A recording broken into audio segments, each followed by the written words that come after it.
Então, feita a eleição do núcleo gestor na terça-feira, vai continuando os trabalhos. Qual é o próximo passo? Fazer a leitura da cidade. Para essa revisão do plano diretor, nós temos que analisar a cidade. Leitura humanitária, leitura técnica da cidade. Analisar o quê? Analisar o que está funcionando na cidade. Como que está a situação atual da cidade.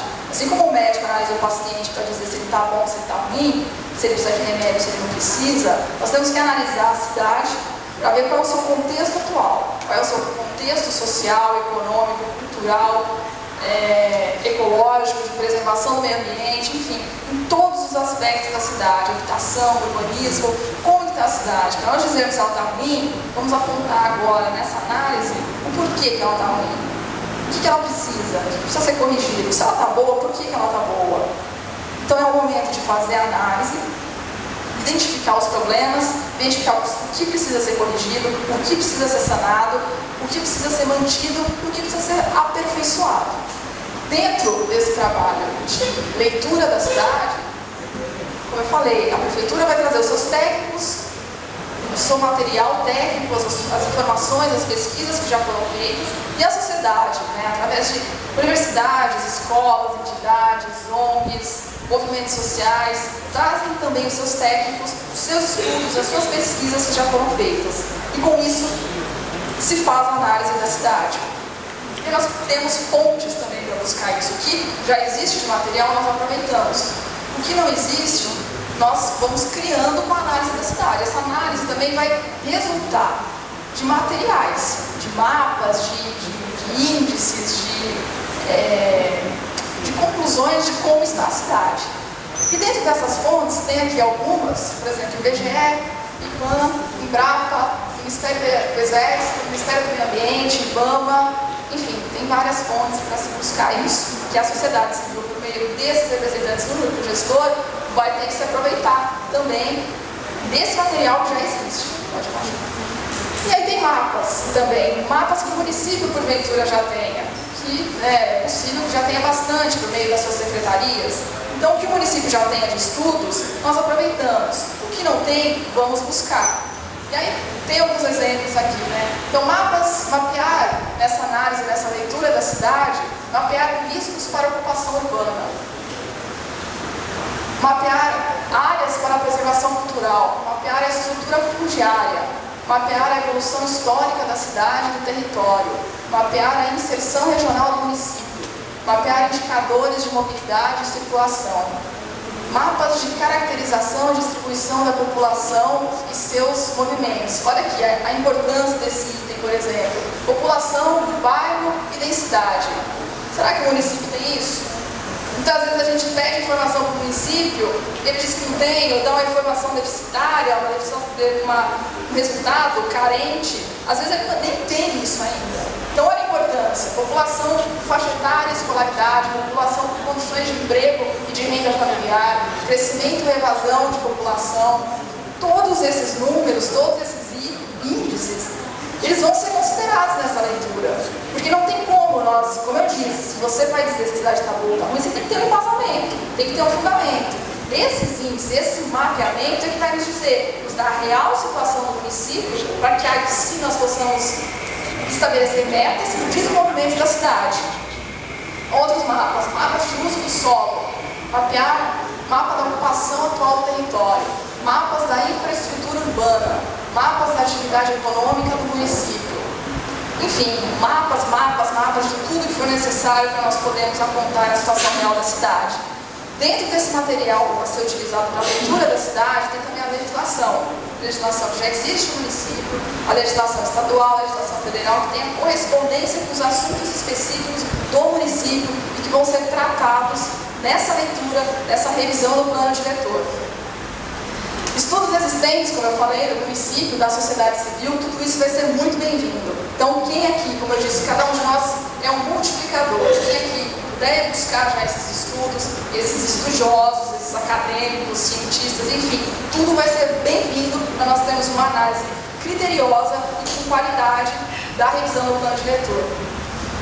Bom, feita essa leitura, a próxima etapa dentro do processo de revisão é pactuar propostas sobre a revisão do plano diretor. Então, feita a análise, feita a leitura da cidade, leitura comunitária, leitura técnica, o que for identificado vai servir de definição para que nós façamos propostas, para que a sociedade com o poder público faça pactos do que devemos definir como metas para serem incluídas no plano diretor, nessa revisão do plano diretor.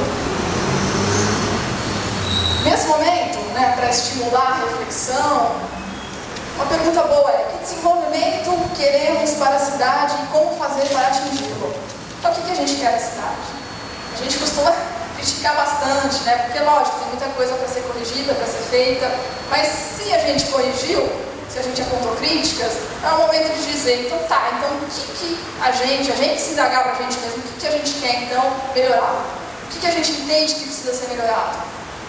Que cidade que a gente quer? Identificar a cidade que a gente quer nos seus vários aspectos: escola, educação, saúde, mobilidade, transporte, enfim. Como que a gente vai chegar nessa cidade ideal que a gente está pensando? Quais instrumentos nós vamos utilizar? Compactuar essas propostas. Só um pouquinho. Um exemplo de como a gente pode estabelecer isso antes de ir para a próxima etapa, esse aqui. Esse material é retirado do Ministério das Cidades, tá, pessoal? Eles dão as diretrizes para os municípios irem se norteando. Então ele coloca um exemplo lá de como fazer esse pacto, essa identificação de objetivos, de estratégias. Por exemplo, um tema prioritário que essa revisão apontou como necessária para a cidade nesse momento: moradia digna para todos.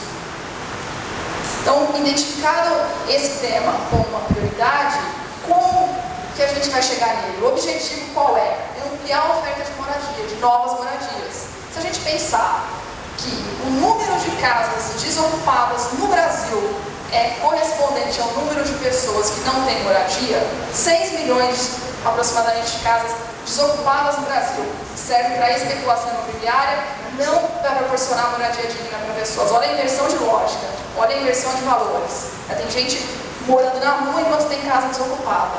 E a gente pensar que o número de casas desocupadas é proporcional ao número de pessoas sem casas, eu não sei nem dizer, nem dar nome para isso. Absurdo é pouco, Então, assim, quais são as prioridades nesse momento? Se essa for eleita uma prioridade, objetivo, ampliar, estratégia. Como que a gente então pode chegar nesse objetivo? Um dos exemplos, um dos instrumentos que a lei nos dá é fazer a regularização fundiária das terras irregulares, delimitar áreas para habitação e intervenção social, áreas de ZEIS, incentivar as cooperativas e a construção civil, prevenir a ocupação das terras e das áreas de risco. Bom, feito isso, feitas essas elencadas as propostas, a gente passa para os instrumentos. Como eu falei, o Estatuto da Cidade, ele nos dá mais de 30 instrumentos para que nós cheguemos às metas definidas. Então, falta de instrumento, nós não podemos alegar.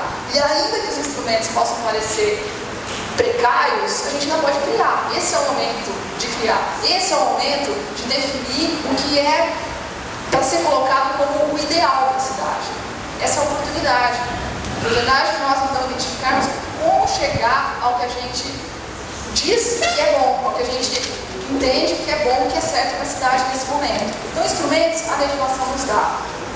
Compete a nós, então, identificarmos quais instrumentos são mais adequados.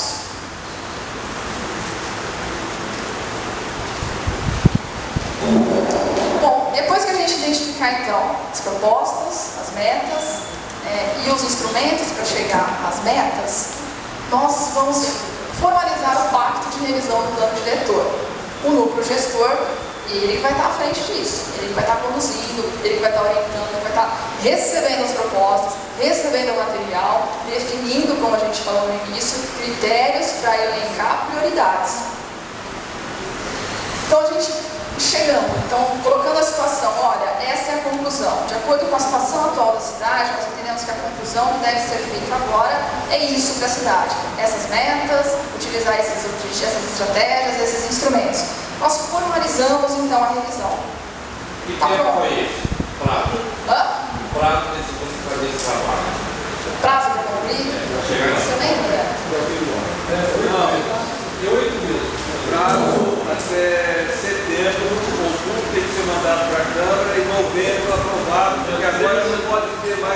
festa de fim de ano, depois do Papai Noel, eles mandaram fazer essa 13 de novembro. Obrigada, gente. Bom, então, feito, formalizado o que deve ser incluído na revisão do plano diretor, nós vamos precisar de uma lei para isso. Por quê? Porque não adianta uma proposta. Tudo que venha a ser incluído no plano diretor já existente, o plano diretor é uma lei, né? Ele é denominado, essa lei é denominada plano diretor. Tudo que nós queremos alterar nesse plano diretor, tudo que nós viemos a identificar que é necessário para alterar, complementar ou acrescentar, nós vamos ter que fazer mediante lei. Nesse momento, eu ressalto a importância também de nós chamarmos, de nós insistirmos na participação dos nossos vereadores e das nossas vereadoras em todo o processo, do início ao fim. Por quê? Porque se o projeto, a resolução, a conclusão que a sociedade civil junto com a prefeitura chegar, ele vai ter que ir para a Câmara para ser aprovado ou não. Então é importantíssimo nós termos os vereadores e as vereadoras no processo. Para quê? Para que nós cheguemos junto no consenso. Há um monitoramento ainda, e nós, como membros da cidade, como cidadãos, como munícipes, nós temos que continuar acompanhando. Esse trabalho não vai ser também muito útil se nós simplesmente participarmos agora e relegarmos a cidade para o poder público. É imprescindível, então, a nossa participação fiscalizando o monitoramento do que nós viermos a acordarmos com revisão do plano diretor. Essa atividade é constante, a todo momento. Bom, aí termina, então, esse esboço, né, o objetivo da revisão do plano diretor, e aí o Ministério das Cidades ele dá alguns exemplos de temas que podem ser abordados nessa revisão do plano diretor. Um deles é zonas rurais. Então, plano diretor e zonas rurais, um dos temas que pode ser abordado. Outro tema, plano diretor e política habitacional. Isso, o núcleo gestor, a sociedade, o poder público, pensando sobre esse tema, pensando sobre regularização fundiária, como é que está a situação das terras, das moradias do município. Plano diretor, transporte e mobilidade.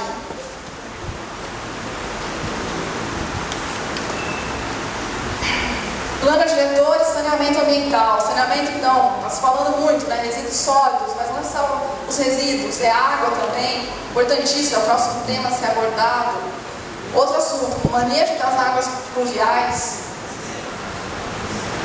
esgoto, onde a área ainda não existe esgoto sanitário, manejo de resíduos sólidos, plano diretor e estudo de impacto de vizinhança, como que as obras, as construções estão em voga, estão em moda, a especulação imobiliária, as construções civis, como que elas afetam a nossa vida. Outro assunto, instrumentos tributários de indução de desenvolvimento, e aí nós temos importantíssimos instrumentos que contribuem efetivamente ao desenvolvimento da cidade de uma maneira justa, né, fazendo justiça social. É o IPTU progressivo, edificação, utilização compulsória, desapropriação, o pagamento de títulos da dívida pública. Pessoal, essa então é uma análise objetiva. Qualquer outra informação vocês têm no Ministério das Cidades, no site da Prefeitura, no site da Prefeitura também tem todas as informações do processo de revisão do plano diretor. No site do Ministério das Cidades tem um material muito rico, muito importante sobre essa questão. E quem quiser esse material também, tem o meu e-mail no final, me manda e-mail e eu repasso o material. Raquel, tem o e-mail de todo mundo já? Todo mundo tem. Pode colocar no fórum do blog. Sim, a gente pode depois mandar no e-mail do fórum, essa lista que está passando, a gente blog do Fórum Social, e o e-mail está lá. Muito obrigada pela atenção de todos.